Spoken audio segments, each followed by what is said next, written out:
स्वागत है कहानियों के समुंदर में, जहां लहरें सिर्फ पानी की नहीं, एहसासों की होती हैं। हर कहानी एक नया सपना बुनती है, एक याद, एक सुकून भरा पल छोड़ जाती है। कमरे की लाइट धीमी कर लीजिए, तकिया पास खींच लीजिए और खुद को इन शब्दों की दुनिया में खो जाने दीजिए। तो चलिए शुरू करते हैं आज की कहानी।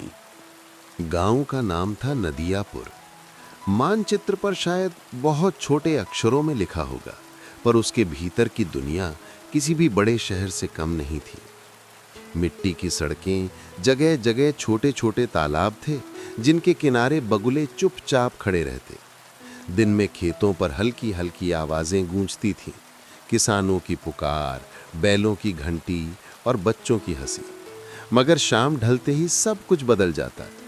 आसमान का रंग हल्का बैंगनी हो जाता और हवा में एक अलग तरह की नमी घुल जाती। इसी गांव के बाहरी छोर पर एक छोटा सा डाकघर था। टीन की छत, मिट्टी की दीवारें, आगे खुला बरामदा और उसके ठीक सामने एक बूढ़ा सा पीपल का पेड़। दिन भर चिट्ठियों की आवाजाही कम ही रहती, पर उस डाकघर की दीवारों ने न जाने कितनी कहानियां अपने भीतर सहेज रखी थीं। कई सालों से वहां कोई स्थायी डाक बाबू नहीं रह पाया था। किसी को जगह ठंडी लगती, किसी को तन्हाई काटने लगती, कोई ट्रांसफर ले लेता, कोई नौकरी छोड़ देता। उसी डाकघर में बरसात की शुरुआत वाली एक दोपहर पहली बार अनिरुद्ध ने कदम रखा। वो शहर से आया था। छोटा सा कस्बा, पक्की सड़कें, बसें, दुकानें, लोगों की भाग दौड़। उन्हीं सब से दूर कुछ महीनों की पोस्टिंग के लिए उसे नदियापुर भेजा गया था। ट्रेन से उतरते समय उसने सोचा भी नहीं था कि ये गांव उसके भीतर के इतने हिस्सों को धीरे धीरे खोल देगा। उस दिन आसमान धूसर था। दूर कहीं बिजली चमक रही थी, पर अभी बारिश शुरू नहीं हुई थी। अनिरुद्ध ने अपना छोटा सा बक्सा और थैला कंधे पर टांग रखा था। गांव के बीच से होकर वो उस पुराने रास्ते पर चल पड़ा जो पीपल के पेड़ और डाकघर तक जाता था। रास्ते में उसे कुछ बच्चे मिले जो उसे कौतूहल से देखते रहे। किसी ने धीरे से फुसफुसा कर कहा, नया बाबू आया है, और सब हंसते हुए भाग गए। डाकघर के सामने पहुंचकर उसने कुछ पल रुककर इमारत को देखा। खिड़की के झरोखे पर जंग लगे लोहे की सलाखें थीं और दीवार पर पुराने पोस्टर अटके हुए थे। दरवाजा आधा खुला था। उसने दरवाजा पूरा खोला तो अंदर घुटी हुई सी हवा मिली।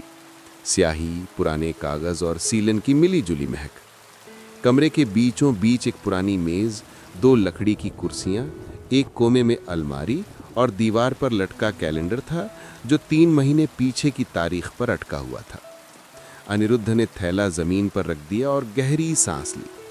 उसे शहर का छोटा सा कमरा याद आया, जहां खिड़की के बाहर रात भर ट्रैफिक की हल्की गूंज रहती थी। यहाँ सिर्फ खामोशी थी। खामोशी और उससे भी गहरा कोई सन्नाटा जो इतनी धीरे धीरे फैलता कि पहले तो पता ही ना चले, लेकिन भीतर की खाली जगह में उतरकर बैठ जाए। कुछ देर बाद गांव के मुनीम जी वहां पहुंचे।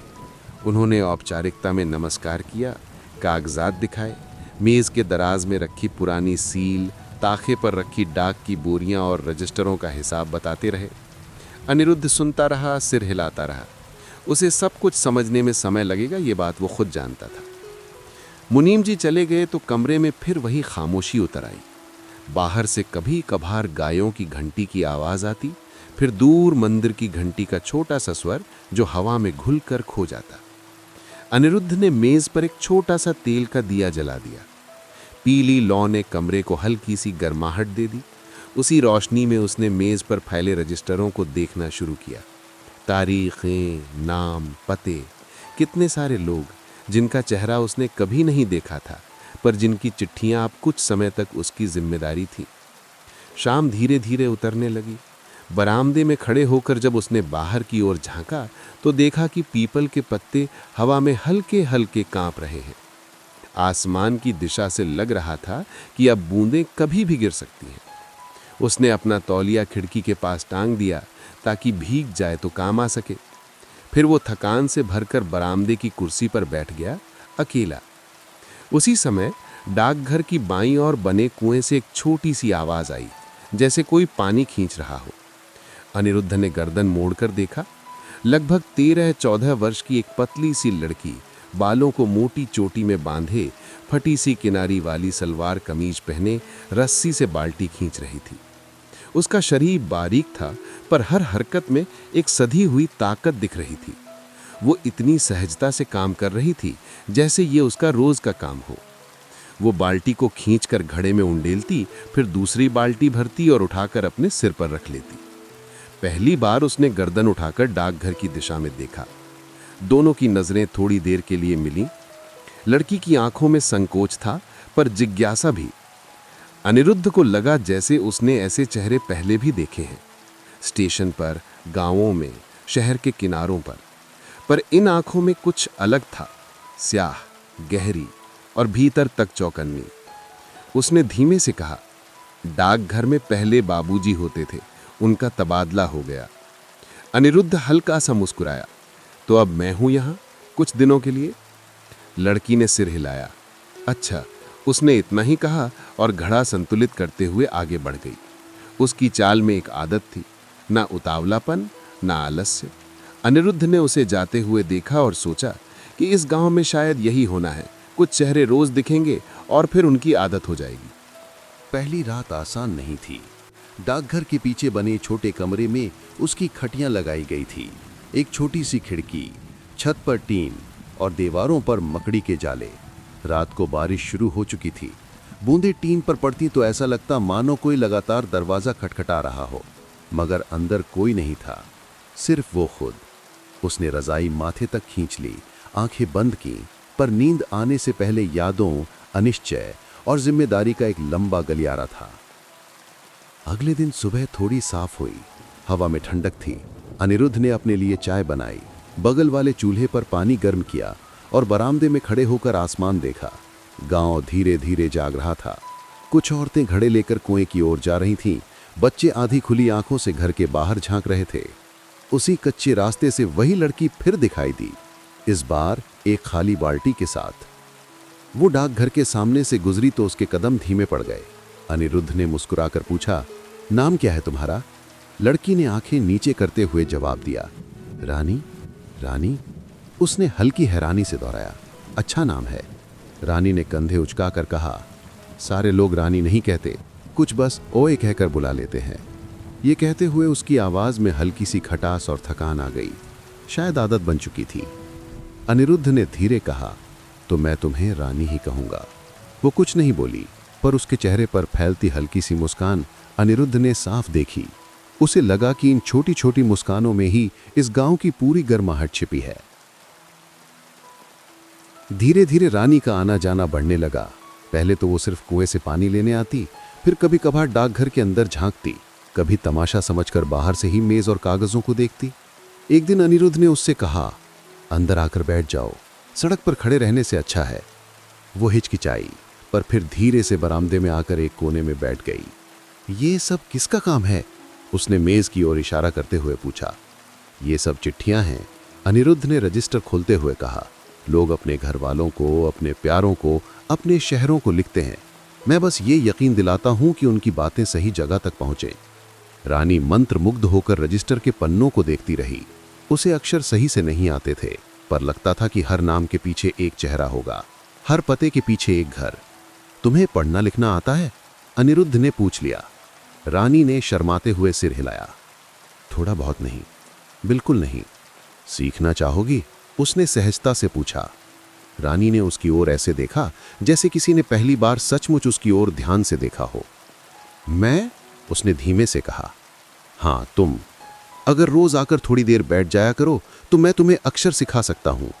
रानी ने कुछ न कहते हुए बस मेज पर रखी पुरानी टूटी सी स्लेट की ओर हाथ बढ़ाया और उंगली से धूल पर एक लकीर खींच दी।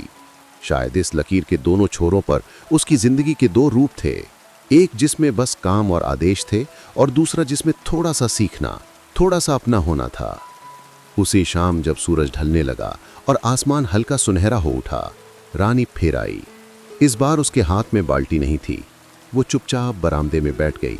अनिरुद्ध ने स्लेट उसके सामने रखी और चौक का छोटा सा टुकड़ा उसकी ओर बढ़ाया। ये का है, उसने धीरे से कहा और खुद लिखकर दिखाया। रानी ने हिचकिचाते हुए उसकी नकल की। पहला अक्षर टेढ़ा मेढ़ा बना, पर उसकी आंखों में जो चमक थी वो किसी भी सुंदर लिखावट से अधिक सजीव थी। ये रा है, उसने अगला अक्षर लिखा। रेवा, राधा, रानी, सबके रा से। रानी ने रा लिखते हुए हल्का सा मुस्कुराया। रानी, उसने धीरे से दोहराया, जैसे अपने नाम की ध्वनि पहली बार अच्छी लगी हो।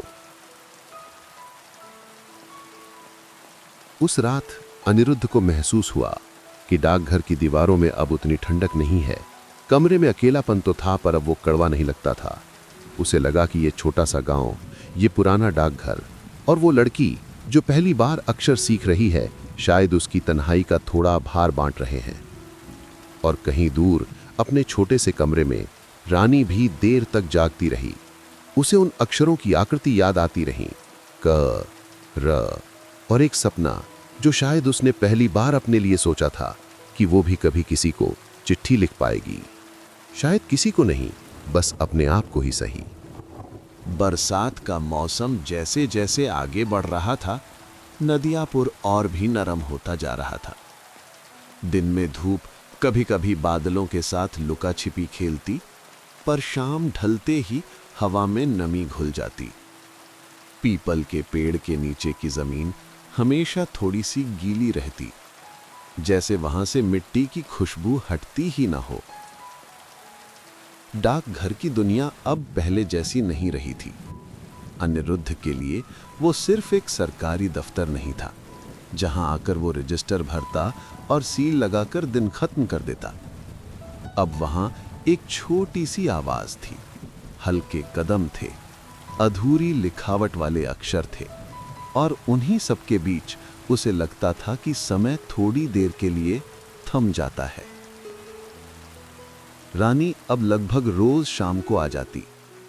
कभी कभार दिन में भी, अगर कुएं का पानी जल्दी भर गया हो और घर वालों ने कोई अतिरिक्त काम न दिया हो। वो पहले की तरह सिर्फ दूर से देखने नहीं आती थी।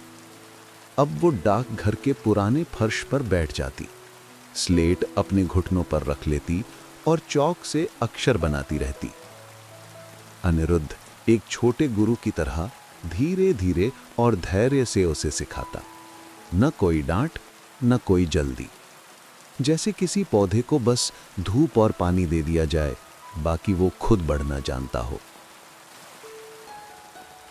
ये माँ है, उसने उस दिन कहा, चौक से घुमावदार रेखा बनाते हुए। माँ का माँ, माटी का माँ।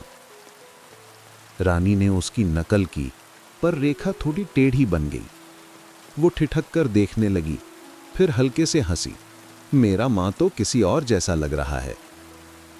अनिरुद्ध ने कहा, अभी तो ये नया है ना, समय लगेगा। देखो, पहले दिन जब तुमने का लिखा था तब कैसा था, और अब कैसे लिखती हो। रानी को याद आया, पहले दिन उसकी उंगलियां कांप रही थीं, अब वे थोड़ी स्थिर हो गई थीं। उसने फिर से माँ लिखा, और इस बार पहले से बेहतर बना। उसकी आंखों में चमक आ गई, मानो उसने कोई बड़ा काम कर लिया हो। डाकघर के कमरे में उस समय सिर्फ 3 चीजें चल रही थीं। पंखे की धीमी आवाज, बाहर पीपल के पत्तों की सरसराहट, और स्लेट पर चौक की हल्की खटखट। बीच बीच में अनिरुद्ध की मुस्कुराहट और रानी की संकोची हंसी। ये सब मिलकर ऐसा माहौल बना रहे थे जिसमें बाहर की दुनिया की चिंता कुछ देर के लिए खो जाती। धीरे धीरे पढ़ाई के साथ साथ कुछ और काम भी जुड़ने लगे। रानी अब डाकघर में छोटी मोटी मदद भी करने लगी। कभी वो बोरी से चिट्ठियां निकालकर मेज पर रख देती, कभी पुराने रजिस्टरों की जमा धूल झाड़ देती, कभी खिड़की के पास रखे गमले में पानी डाल देती। ये सब वो बिना कहे ही कर देती, जैसे उसे अपने आप समझ आ गया हो कि कौन सी चीज कहाँ होनी चाहिए। एक दिन अनिरुद्ध ने उससे पूछा, तुम्हें इतना काम करते करते थकान नहीं होती? रानी ने कंधे उचकाए। थकान तो होती है, पर अगर बैठकर कुछ न करूं तो और ज्यादा थक जाती हूं।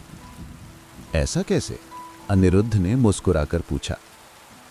जब कुछ न करूं तो बस सोचने लगती हूँ। सोचने से ज्यादा थकान और किससे आती है?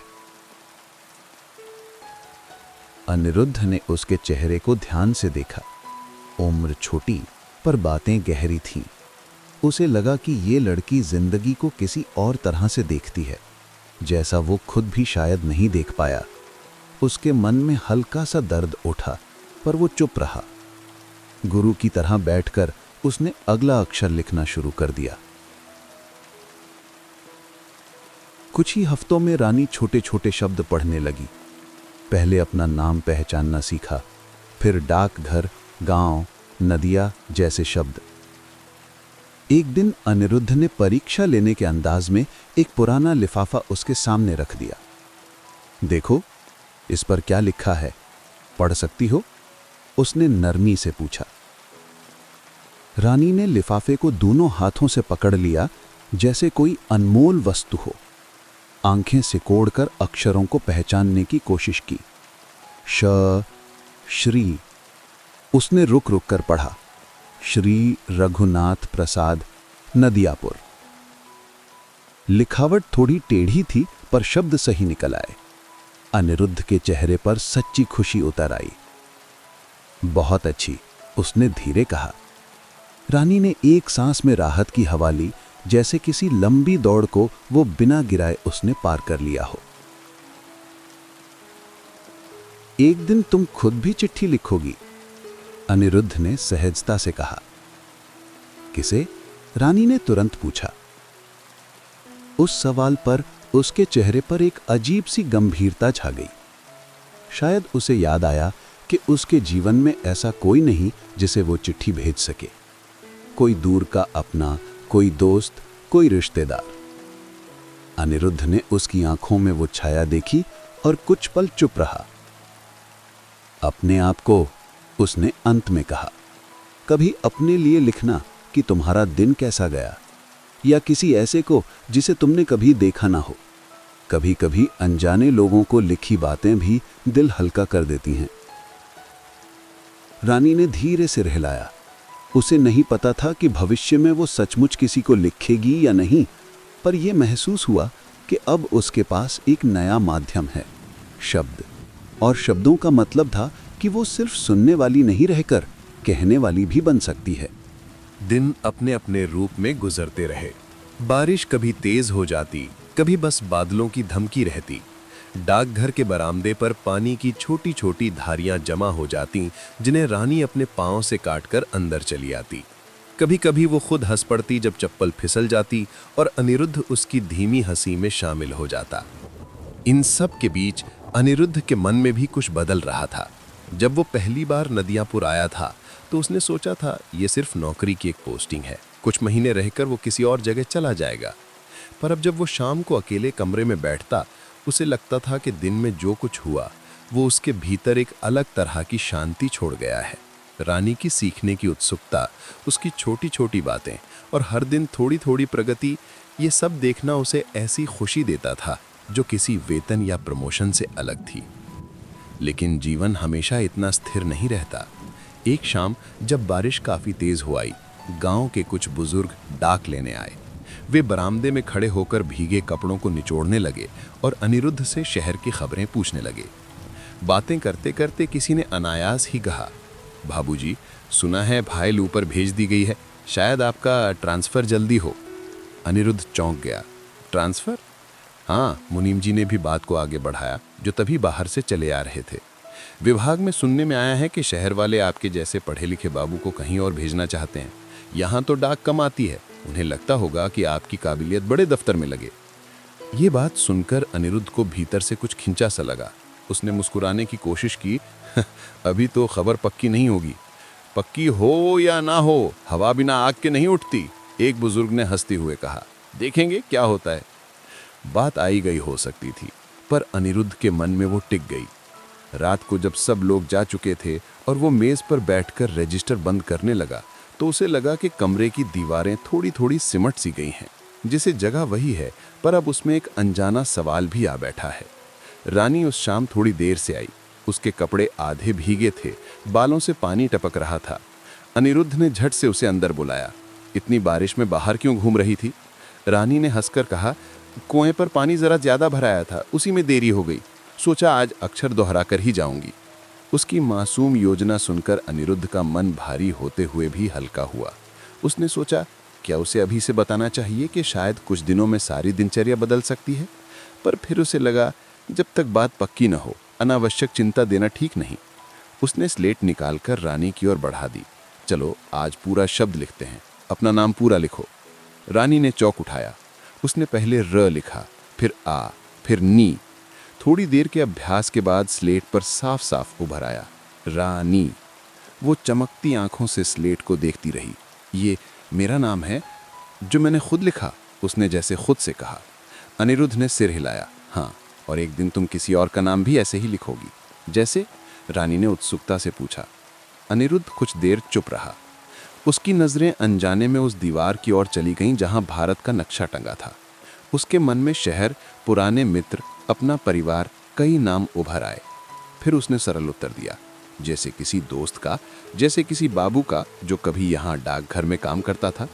रानी ने ध्यान से सुना। उसकी आंखों में हल्का सा संकोच आया, पर उसने कुछ नहीं कहा। सिर झुकाकर और अधिक ध्यान से अक्षर लिखने लगी। उस रात जब रानी चली गई, अनिरुद्ध बरामदे में काफी देर तक बैठा रहा। बारिश अब धीमी हो गई थी, पर छत से टपकती बूंदें अभी भी एक लंबी लगातार ताल बजा रही थीं। उसने चाय का आखिरी घूंट लिया और खाली कप मेज पर रख दिया। मन में अचानक आया, यदि सचमुच उसे ट्रांसफर हो गया तो ये सब क्या होगा? रानी की पढ़ाई कौन देखेगा? क्या वो फिर डाकघर आएगी? क्या कोई और उसके लिए स्लेट पर अक्षर लिखेगा? इन सवालों के उत्तर उसके पास नहीं थे। वो बस इतना जानता था कि अभी इस क्षण डाकघर की ये शाम उसके जीवन का एक बहुत महत्वपूर्ण हिस्सा बन चुकी है, और वो नहीं चाहता था कि ये हिस्सा इतनी जल्दी खत्म हो जाए। कुछ ही दिनों बाद उसे ऊपर दफ्तर से एक पत्र मिला। मोटा सा कागज, आधिकारिक भाषा में लिखा हुआ, पर मूल बात सीधी थी। उसे अगले महीने के अंत तक किसी बड़े कस्बे के मुख्य डाकघर में शामिल होना था। ये खबर निश्चित थी। पत्र पढ़कर उसके अंदर कुछ खामोशी उतर आई। न वो बहुत खुश हुआ, न बहुत दुखी, बस एक गहरी थकान सी। उसने कागज मोड़ा, रजिस्टर के बीच में रख दिया और बरामदे में आकर बैठ गया। उस समय रानी अभी तक नहीं आई थी। डाकघर के बाहर वही पीपल का पेड़, वही मिट्टी की गंध, वही दूर से आती गायों की घंटी की आवाज, सब कुछ वैसा ही था। पर अब अनिरुद्ध की नज़र में हर चीज़ थोड़ी जल्दी जल्दी मिटती सी लग रही थी। उसे सोचकर हल्का झटका लगा कि ये सब जो अब तक बहुत स्वाभाविक लग रहा था, रोज की शाम, रानी के अक्षर और डाकघर का सन्नाटा, कुछ ही हफ्तों में याद बन जाएगा। उसी क्षण दूर से रानी की आवाज़ सुनाई दी। वो तेजी से भागती हुई आई, जैसे आज उसे कुछ खास दिखाना हो। बाबूजी, आज मैंने घर पर भी रानी लिखने की प्रैक्टिस की है। देखो, मैंने कागज पर लिख कर लाया है। उसने अपने पुराने कुछ मुड़े हुए कागज उसके सामने फैला दिए। उन पर कई बार लिखा हुआ था, कहीं ठीक, कहीं टेढ़ा, पर बड़ी जिद के साथ, रानी, रानी, रानी। अनिरुद्ध ने कागज पर एक नजर डाली और फिर रानी के चेहरे पर। भीतर कुछ गहरा हिला। उसने कोशिश की कि भारीपन उसके चेहरे पर न दिखे और मुस्कुरा दिया। बहुत अच्छा, अब तुम मुझसे भी ज्यादा लिखने लगी हो। रानी हंसी। अभी तो बस अपना नाम आता है, एक दिन मैं अनिरुद्ध बाबू भी लिखूंगी। इस वाक्य के बाद जो खामोशी आई, वो पहले की सारी खामोशियों से अलग थी। अनिरुद्ध ने दूर देखते हुए बस कहा, देखते हैं रानी, देखते हैं। बाहर आसमान घिरना शुरू हो चुका था, अगले दिनों की बरसात की तैयारी में। भीतर डाकघर की इस छोटी सी दुनिया में भी कुछ बदलने लगा था। शायद आने वाले बिछड़ाव की हल्की आहट, जिसे अभी किसी ने शब्दों में नहीं डाला था। बरसात अब अपने पूरे स्वरूप में आ चुकी थी। आसमान दिन भर किसी भारी रजाई की तरह नीचे झुका रहता और शाम होते होते हवा में इतनी नमी भर जाती कि डाकघर की दीवारें तक भीगती हुई लगती। पीपल के पत्तों पर पानी जमा होता, फिर एक एक कर बूंद के रूप में नीचे गिरता और बरामदे की मिट्टी पर गोल गोल निशान छोड़ता। डाकघर के भीतर तेल के दिए की लौ अब लगभग रोज ही थोड़ी सी पहले जलने लगती थी। धूप कम हो गई थी और रोशनी की जरूरत ज्यादा हो गई थी। उन दिनों अनिरुद्ध के लिए सबसे मुश्किल काम ये नहीं था कि रजिस्टर संभाले या चिट्ठियां सही जगह तक पहुंचा दे। सबसे कठिन था अपने भीतर के बदलते मौसम को संभालना। मेज के दराज में रखा वो ट्रांसफर पत्र अब यूं लगता मानो मृत नहीं बल्कि जीवित हो और हर दिन उसे एक नई दिशा में धकेलने की कोशिश कर रहा हो। रानी को अभी तक इसके बारे में कुछ नहीं बताया गया था। अनिरुद्ध कई बार सोचता कि आज उसे बता देगा, पर जब वो डाकघर की चौखट पर अपनी उसी पुरानी संकोची मुस्कान के साथ आती, अपने हाथ में स्लेट या मुड़ा हुआ कागज पकड़े रहती, तो शब्द गले में अटक जाते। उसे देखते ही अनिरुद्ध के भीतर एक हल्की सी इच्छा उठती, काश ये पोस्टिंग कुछ और महीने टल जाए, काश इस डाकघर की शामें ऐसे ही चलती रहें और कोई औपचारिक पत्र बीच में आकर सब कुछ न तोड़े। एक दिन सुबह सुबह ही रानी आ गई। उसकी आदत नहीं थी इतनी जल्दी आने की। आमतौर पर वो शाम के काम निपटा कर पानी भरने के बाद सूरज ढलते ढलते ही आती थी। आज वो हल्की धूप में सिर पर खाली बाल्टी रखे सीधे डाकघर की ओर चली आई। अनिरुद्ध उस समय रजिस्टर के पन्ने पलट रहा था कि दरवाजे के पास कुछ हल्के कदमों की आवाज सुनाई दी। आज इतनी सुबह? उसने मुस्कुराकर पूछा। रानी ने कहा, माँ ने कहा था कि आज बाजार जाने में देर होगी, तो मैंने सोचा थोड़ा जल्दी पढ़ाई कर लूं। उसके स्वर में वही चाहत थी, कुछ सीखने की, कुछ पकड़ पाने की, जो अब तक उसके हाथ से बार बार छूटती रही थी। अनिरुद्ध ने उसकी ओर देखा। कपड़े थोड़े पुराने पर साफ, बाल जल्दी में बंधे पर आंखों में वही चमक। उसने स्लेट और चौक आगे कर दिए। उस दिन उन्होंने सिर्फ अक्षर नहीं, पूरे वाक्य लिखने की कोशिश की। मैं रानी हूं, मैं डाकघर जाती हूं, मैं पढ़ना सीख रही हूं। ये सब देखकर रानी खुद ही खिलखिला पड़ी। बाबूजी, ये सब लिखकर ऐसा लग रहा है जैसे मैं कोई बड़ा आदमी हूं। अनिरुद्ध ने हल्के स्वर में कहा, तुम्हारे पास भी वही सब है जो बड़े आदमी के पास होता है, दिमाग, दिल और सीखने की चाह। बस थोड़ा समय और लगेगा। रानी कुछ पल चुप रही, फिर धीमे से बोली, लेकिन मेरे पास इतना वक्त होगा क्या? अनिरुद्ध ने उसकी तरफ देखा। यह सवाल अचानक था, पर पीछे जो डर था वो नया नहीं था। क्यों? उसने पूछा। रानी ने सिर झुकाकर कहा, कुछ भी तो टिकता नहीं। पहले वाले बाबूजी चले गए, फिर और लोग आए और गए।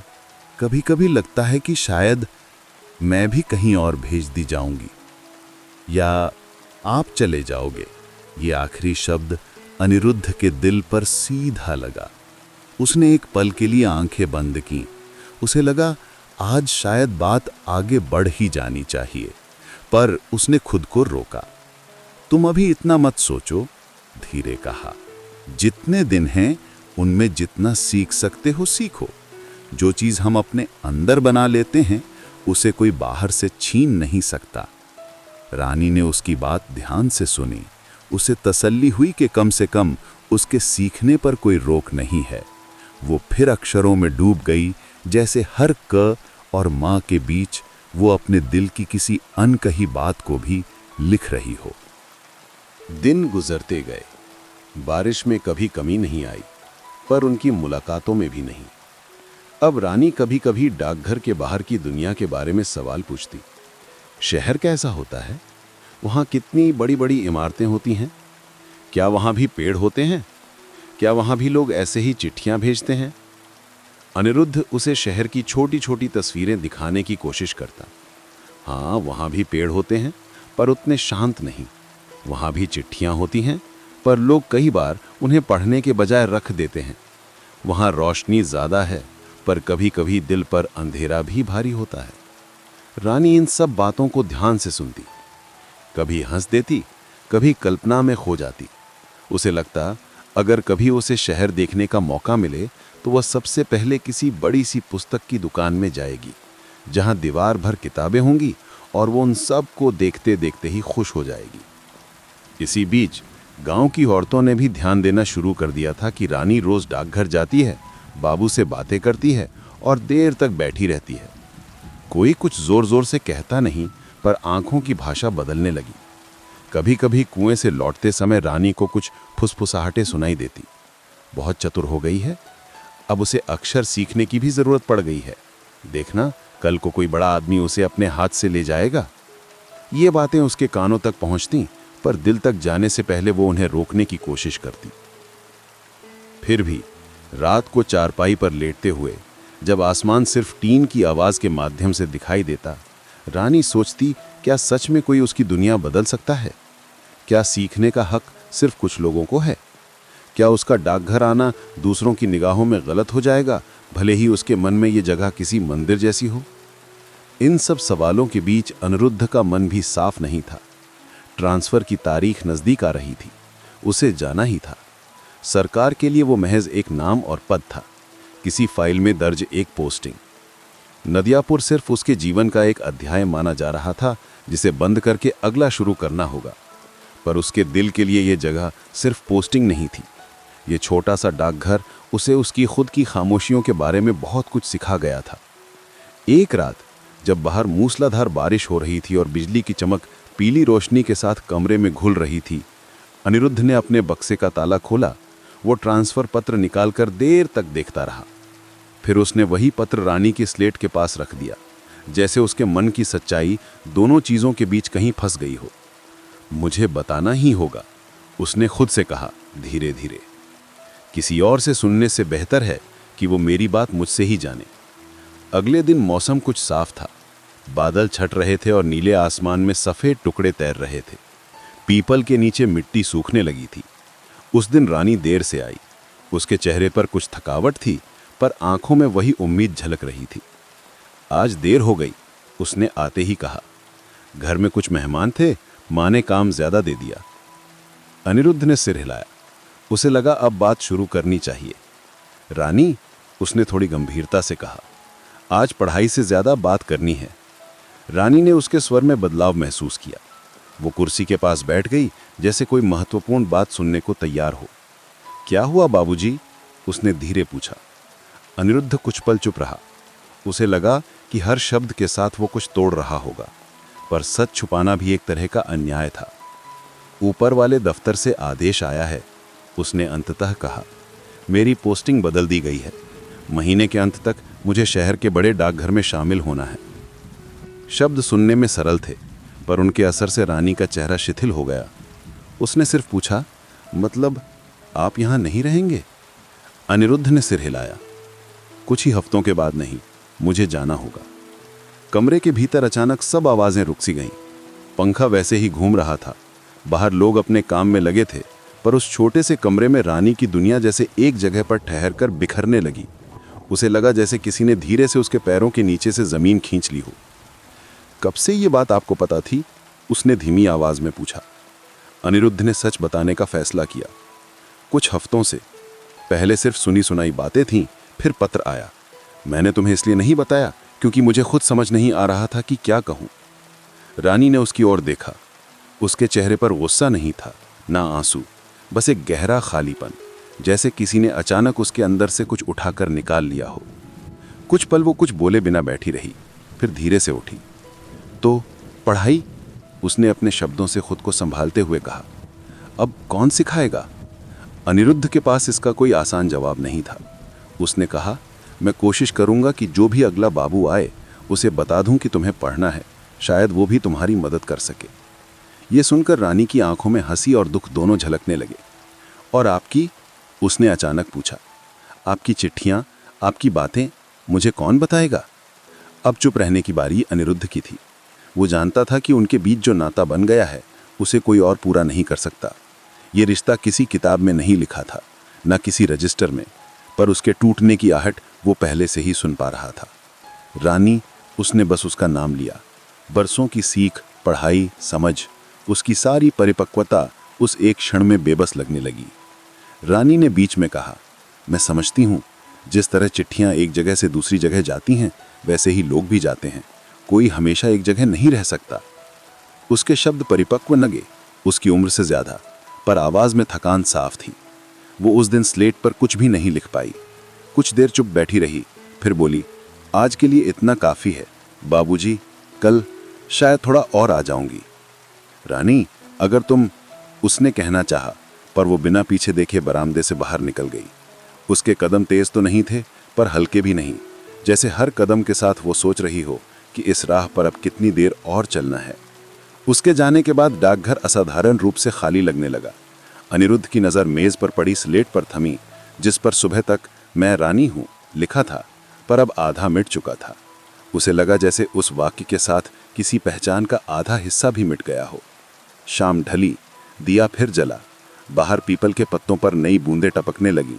डाकघर की दीवारों पर वही पुरानी नमी उतर आई। सिर्फ इतना फर्क था कि आज कमरा थोड़ा और तंग लग रहा था और अनिरुद्ध का दिल थोड़ा और भारी। रानी को खबर मिलने के बाद जैसे समय ने अपना रंग बदल लिया था। पहले जो शामें उसे छोटी लगती थीं, अब लंबी होने लगीं। दिन भर के काम उसी तरह चलते रहे। कुएं से पानी भरना, माँ की मदद, घर के छोटे मोटे काम, पर मन हर वक्त कहीं और टंगा रहता। हर बार जब वो डाकघर की तरफ जाती, उसे लगता कि वो जगह अब वही नहीं रही। वही दीवारें, वही मेज, वही पीपल का पेड़, पर कहीं ना कहीं भीतर एक बात साफ हो चुकी थी, ये सब कुछ अब थोड़ा थोड़ा बदलने वाला है। पहले दिन के बाद जब उसे पता चला कि अनिरुद्ध चला जाएगा, वो 2 दिन तक डाकघर नहीं गई। उसकी हिम्मत नहीं हुई। उससे मिलने का मतलब था सच का फिर से सामना करना, और सच ये था कि उनका ये मौन सा साथ अब गिनती के दिनों में सिमट जाएगा। तीसरे दिन शाम को जब सूरज आधा ढल चुका था और आसमान में हल्की केसरिया आभा तैर रही थी, रानी आखिरकार डाकघर की तरफ चली। रास्ते में धूल कम और नमी ज्यादा थी। हल्की हवा चल रही थी, जिससे पीपल के पत्तों की सरसराहट सुनाई दे रही थी। डाकघर के बरामदे में अनिरुद्ध अकेला बैठा था। मेज पर कुछ फाइलें खुली थीं, पर उसकी नजरें उन पर नहीं, दूर खाली सड़क पर थीं, जो गांव के पार कहीं खो जाती थी। रानी को देखते ही वो हल्का सा सीधा होकर बैठ गया। सोचा अब आओगी नहीं, उसने धीरे से कहा। रानी ने कुछ देर सिर्फ उसे देखा। चेहरे पर हल्की थकान थी, पर आंखों में वही पुरानी शांति थी जिस पर वो जाने कब से भरोसा करती आई थी। सोच रही थी, रानी ने कहा, अगर ना आऊं तो जाना शायद थोड़ा आसान हो जाएगा तुम्हारे लिए। अनिरुद्ध ने इस बार उसकी ओर सीधे आंखों से देखा। तुम सच में ऐसा सोचती हो? रानी ने हल्की सी मुस्कान दी, जो पूरी नहीं हुई। नहीं, उसने स्वीकार किया, इसलिए आ गई। बरामदे में एक चुप्पी उतर आई। दोनों जानते थे कि अब जो भी बात होगी वो उनके रिश्ते की आखिरी परतों को छुएगी। अनिरुद्ध ने कुर्सी के पास रखी छोटी मेज से स्लेट उठाई और रानी की ओर बढ़ा दी। आज कुछ लिखोगी? उसने धीरे से कहा। रानी ने स्लेट हाथों में ली, कुछ देर उसे देखा, फिर बोली, आज अक्षर नहीं, कुछ और लिखना चाहती हूं, पर वो तुम लिखो। अनिरुद्ध ने थोड़ा चौंक कर पूछा, क्या? रानी ने गहरी सांस लेकर कहा, मुझे दिखाओ चिट्ठी कैसे लिखते हैं, पहली और शायद आखिरी बार। मैं सीखना चाहती हूं। अनिरुद्ध ने मेज से कागज का साफ पन्ना निकाला, स्याही की दवात खोली और कलम डुबोई। कमरे की पीली रोशनी में कागज और कलम मिलते हुए कुछ अलग ही महसूस हो रहा था। सबसे पहले ऊपर जगह और तारीख लिखते हैं, उसने कहा, मानो किसी कक्षा में पढ़ाने जैसा अंदाज। फिर जिसके नाम लिख रहे हों उसे संबोधन, फिर जो कहना हो, और अंत में नाम। रानी जैसे बच्ची सी गौर से देख रही थी। कलम की नोक कागज पर चली, तारीख, गांव का नाम, फिर नीचे खाली जगह। किसके नाम लिख रहे हो? रानी ने पूछा। अनिरुद्ध कुछ पल चुप रहा, फिर धीरे बोला, मान लो ये चिट्ठी तुम किसी दूर रहने वाले को लिख रही हो, किसी ऐसे को जिससे तुम बात करना चाहती हो पर सामने कह नहीं पाती, जैसे तुमने कभी खुद से बात नहीं की। कागज पर उसने लिखा, प्रिय, फिर रुका। ये तुम तय करो, उसने कहा। रानी की उंगलियां कांप गईं। उसने अपने भीतर झांका। किससे बात करना चाहती है? कोई अपना, कोई जो कभी नहीं रहा, या कोई जो अभी सामने बैठा है पर कुछ दिनों बाद दूर चला जाएगा? उसने धीरे धीरे कहा, लिखो प्रिय अनिरुद्ध बाबू। कमरे में हवा का बहाव मानो एक क्षण के लिए थम गया। केवल कागज पर स्याही के फैलने की आवाज सुनाई दी। प्रिय अनिरुद्ध बाबू, ये शब्द वो पहली बार देख रही थी। अब क्या लिखना है? अनिरुद्ध ने नरमी से पूछा। रानी ने कुछ पल सोचा। लिखो, आपके जाने से पहले मैं ये सीखना चाहती हूँ कि किसी के नाम कुछ कैसे कहा जाता है जब वो सामने ना हो। वो धीरे धीरे बोलती जा रही थी और अनिरुद्ध उन शब्दों को कागज पर उतारता जा रहा था। आपने मुझे अक्षर सिखाए, अब मैं ये सीख रही हूँ कि इन अक्षरों में छिपा दिल कैसे बोलता है। शब्द लिखते लिखते अनिरुद्ध की उंगलियां हल्की सी कांपने लगीं। ये चिट्ठी जैसे रानी नहीं, दोनों के भीतर के अनकहे हिस्से लिख रही थीं। अगर एक दिन आप ये चिट्ठी पढ़ें तो याद रखिएगा कि नदियापुर के छोटे से डाकघर में एक लड़की थी जो रोज शाम को पीपल के पेड़ के नीचे इंतजार किया करती थी, पहले अपने नाम के अक्षरों का, फिर आपकी आवाज का। रानी बोलते बोलते चुप हो गई। उसकी आंखें अब कागज पर नहीं थीं, वे जमीन की ओर झुक गई थीं, जैसे वहां कोई पुराना धब्बा हो जिसे वो मिटाना चाहती हो पर मिटा ना पा रही हो। अनिरुद्ध ने अंत में लिखा, आपकी रानी। उसने कागज रानी के सामने रख दिया। ये तुम्हारी पहली चिट्ठी है जो तुमने खुद लिखवाई है। रानी ने कागज ऐसे देखा जैसे किसी आईने में अपना चेहरा देख रही हो। उसे लगा कि इन शब्दों में उसका एक हिस्सा बस गया है। क्या मैं इसे अपने पास रख सकती हूँ? उसने पूछा। ये तुम्हारी है, अनिरुद्ध ने कहा। किसी को भेजना हो तो भेज देना, अपने पास रखना हो तो रख लेना। रानी ने चिट्ठी सावधानी से मोड़ी और अपने दुपट्टे के किनारे के भीतर रख ली, जैसे उसने अपना एक टुकड़ा सुरक्षित छुपा लिया हो। धीरे धीरे दिन बीतने लगे। घर में, गांव में और डाकघर में सबके लिए जिंदगी वैसी ही रही, पर उनके लिए नहीं। अब हर दिन का एक हिसाब हो गया था। कितने दिन बचे हैं? आने और जाने के बीच का एक अदृश्य कैलेंडर उनके मन में हर सुबह नया अंक दिखाता। अनिरुद्ध अब अपने कागज पत्र व्यवस्थित करने लगा। बोरियां ठीक से रखना, रजिस्टर की प्रविष्टियां साफ करना, अगला बाबू आने पर सब कुछ समझाने के लिए नोट लिखना, ये सब उसके हाथ व्यस्त रख देते, पर मन शांत नहीं होता। जब भी वो रानी को देखता, उसे लगता कि वो कुछ और कहना चाहता है, पर शब्दों का रूप नहीं मिलता। रानी भी अब पहले जैसी हल्की नहीं रही थी। वो आती, कुछ देर पढ़ाई करती, कुछ सवाल पूछती और फिर जल्दी जाने की बात कह देती, जैसे वो खुद को तैयार कर रही हो ये स्वीकार करने के लिए कि कुछ रिश्ते पूरी तरह हमारे नहीं होते, इन पर समय का हक ज्यादा होता है। आखिर वो दिन आ ही आया जिस दिन शाम के बाद अनिरुद्ध को नदियापुर छोड़ना था। सुबह से ही आसमान साफ था, हल्की धूप, पतली हवा, जैसे मौसम भी इस दिन के लिए थोड़ा अलग हो आया हो। अनिरुद्ध ने अपना बक्सा बांध लिया था। मेज पर रखे कागज अब आधे से कम रह गए थे, बाकी अलमारी में रख दिए गए थे। खिड़की के पास रखे गमले की मिट्टी थोड़ी सूखी थी। उसने आखिरी बार उस पर पानी डाला। उसे याद आया कि कई बार रानी ने खुद ही गमले में पानी डाल दिया था, बिना पूछे। शाम के करीब जब सूरज नीला सा हो चला था, रानी डाकघर पहुंची।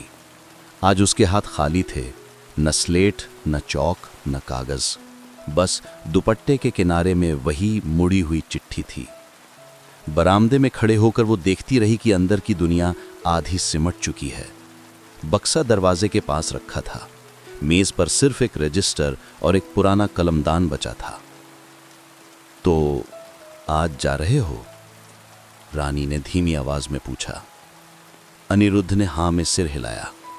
हाँ, आज रात की गाड़ी है, सोचा शाम तक सब कुछ समेट लूं। कुछ देर दोनों चुप रहे। नदियापुर के ऊपर हल्की हवा चल रही थी। पीपल के पत्ते फड़फड़ा रहे थे, जैसे कुछ कहना चाह रहे हों। एक बात पूछूं? रानी ने आखिर में कहा। पूछो, अनिरुद्ध ने धीरे उत्तर दिया।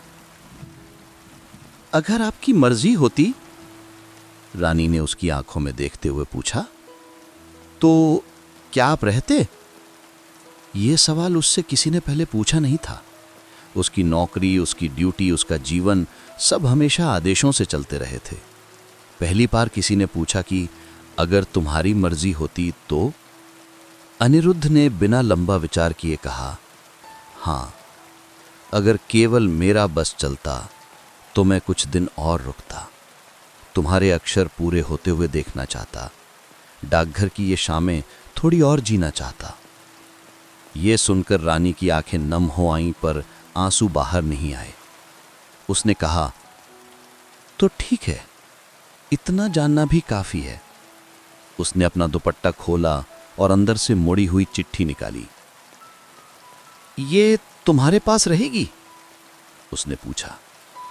अनिरुद्ध ने कुछ क्षण चौंक कर कहा, ये तो तुम्हारी थी। पहली चिट्ठी आपकी ही होगी, रानी ने दृढ़ता से कहा।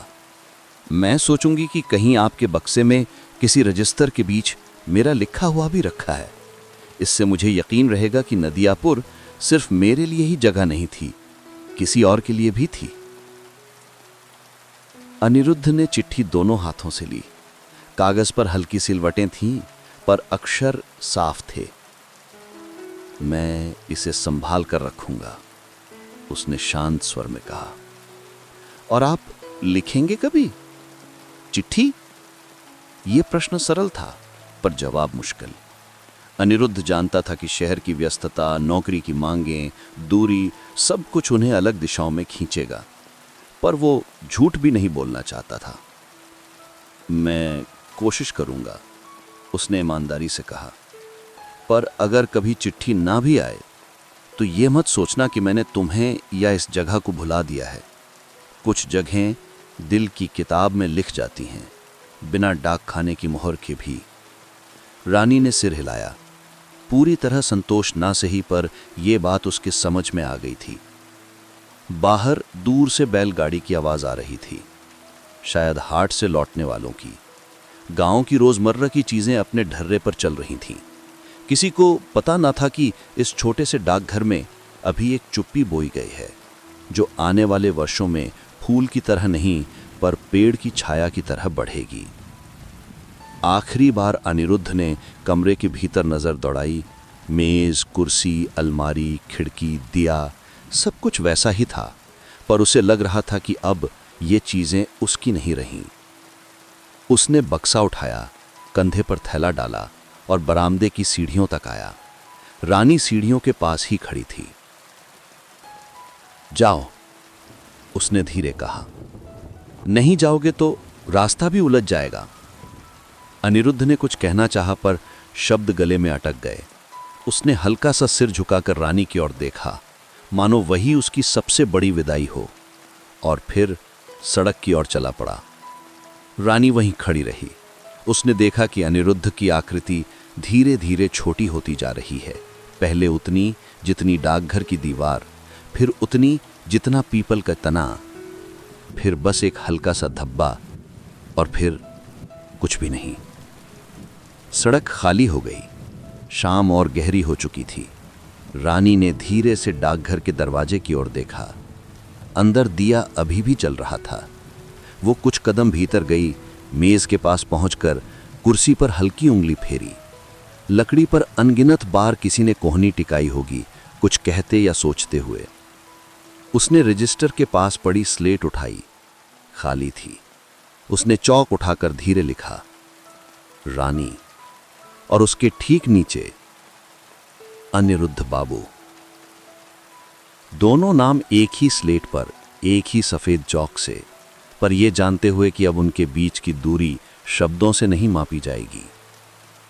रात चुपचाप नदियापुर पर उतर आई। डाकघर के दिए की लौ अंततः बुझा दी गई। बाहर पीपल के पत्तों पर फिर हल्की हवा चली। दिन हफ्तों में बदले, हफ्ते महीनों में। नए डाक बाबू आए, कुछ समय रहे, फिर चले गए। रानी कभी कभी डाकघर के पास से गुजरती, पर बरामदे में कम ही आती। उसके हाथ में अब भी पानी की बाल्टी रहती, पर मन के भीतर कहीं एक छोटा सा दीपक जलता रहता, जिसमें वो कुछ अक्षर याद रखती, कुछ बातें, और वो पहली चिट्ठी जिसकी प्रति उसके मन में हमेशा के लिए दर्ज हो चुकी थी। अनिरुद्ध शहर में अपनी जिंदगी में व्यस्त हो गया। भीड़, कागज, फोन, मीटिंग्स, सारी चीजें उसके चारों ओर घूमती रहीं। कभी कभी रात को जब ऑफिस देर तक चलता और वो अकेले कमरे में लौटता, तो अलमारी के एक कोने में रखे फाइलों के बीच से वही कागज निकल आता, प्रिया निरुद्ध बाबू। वो उसे धीमे से पढ़ता, मुस्कुराता और महसूस करता कि नदियापुर के छोटे से डाकघर की मिट्टी अभी भी उसके जूतों के तलवों में कहीं जमी हुई है। चिट्ठी शायद कभी भेजी ना गई हो, पर फिर भी पहुंच चुकी थी दोनों के भीतर, अपने अपने तरीके से। और बस यूं ही एक और लहर ने अपनी कहानी कह दी। अगर ये कहानी दिल को छू गई हो तो कहानियों के समुंदर को सब्सक्राइब कीजिए और अगली लहर का इंतजार कीजिए, क्योंकि हर रात एक नई कहानी लेकर आती है। हाँ, शुभ रात्रि।